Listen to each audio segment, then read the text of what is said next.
welcome back to my channel. Today I'm going to do a first impression slash demo video of the Real Techniques Miracle Complexion sponge. This is supposedly a dupe for the Beauty Blender. I have never tried the Beauty Blender. I don't believe I'll ever try the Beauty Blender unless it goes down in price. I have a lot of friends who said that they use the Beauty Blender and this one and they feel like this one is maybe better or the exact same type of application that you get.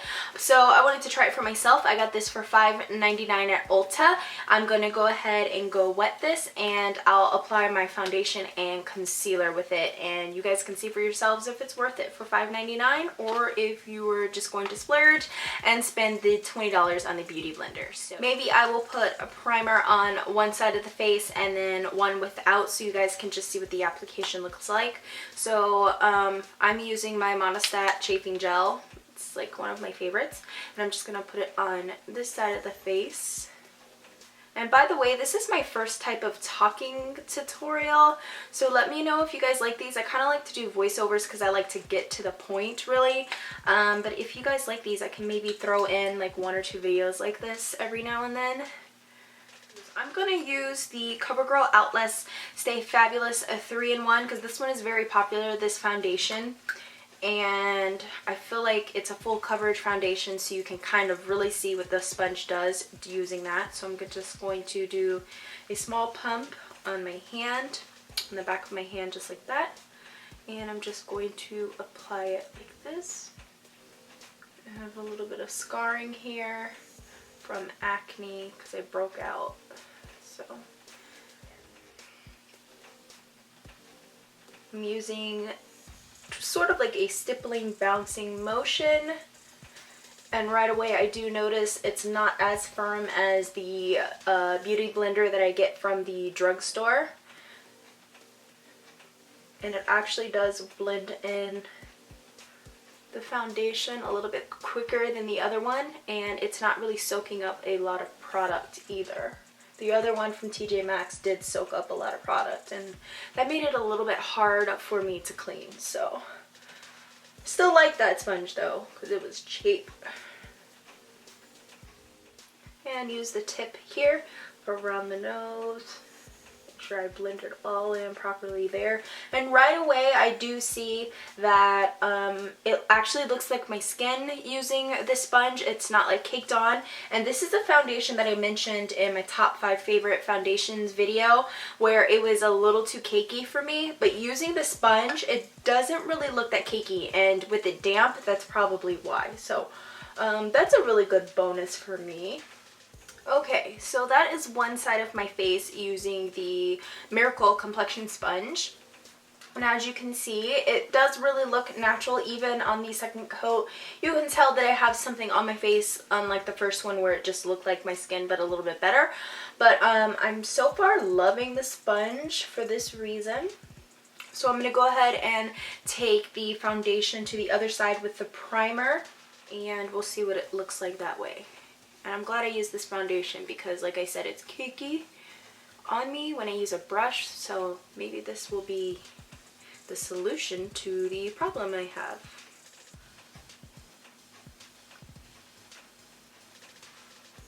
Okay, right away, again, like the one without the primer, it's not as cakey as it would be with a brush.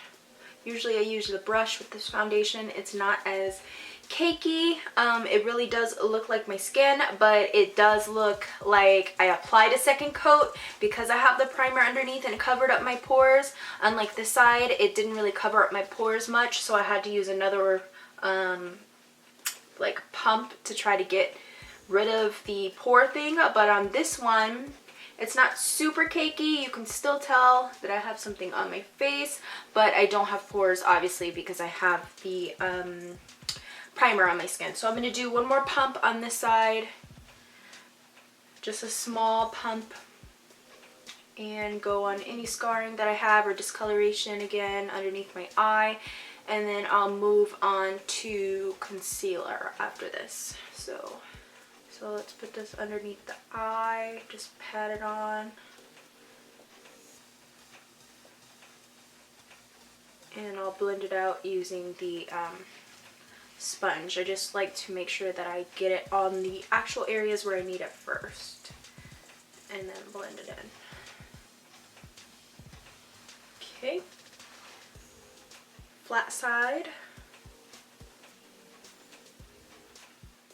I'm going to go ahead and apply my Instant Ager Wine. This is one of my favorite concealers to use for my under eye circles. A little bit under here. And I'm going to use this as a little highlight. So I'm going to put this right under here. Round side at the back here instead of the flat side. Let's see what that does.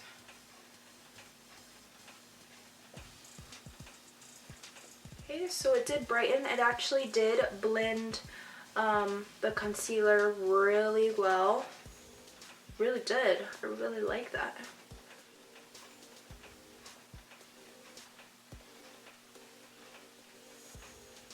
And I know a lot of people, like right now I'm looking in the viewfinder, it may look like the concealer is way too light for me, but the lights are different. Like even sometimes it'll look like my contour isn't blended on this side, and it really is. It's just the way the lighting is. And my cheekbones, if I turn my head this way, you can see like a hollow of my cheekbones, so that just makes it even worse. So okay, so what do we think? I actually so far really like it. It actually looks like more natural than it would be with a brush or even using my finger. Still flawless. I like a flawless look.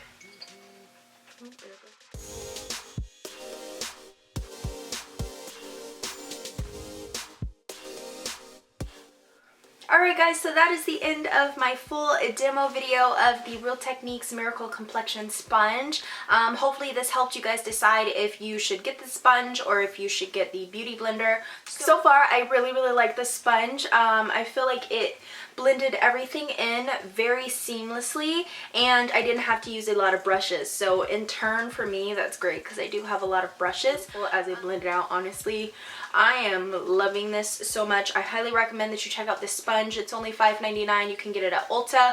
Make sure that you go to the counter and ask the girls if it's not stocked, because that's what I had to do with mine. But yeah, I love it. Let me know in the comments what your thoughts are on this. If you thought this video was helpful, please give it a thumbs up, so that way you know to do more videos like this with crazy tools and makeup and all of that stuff. I think that would be really fun.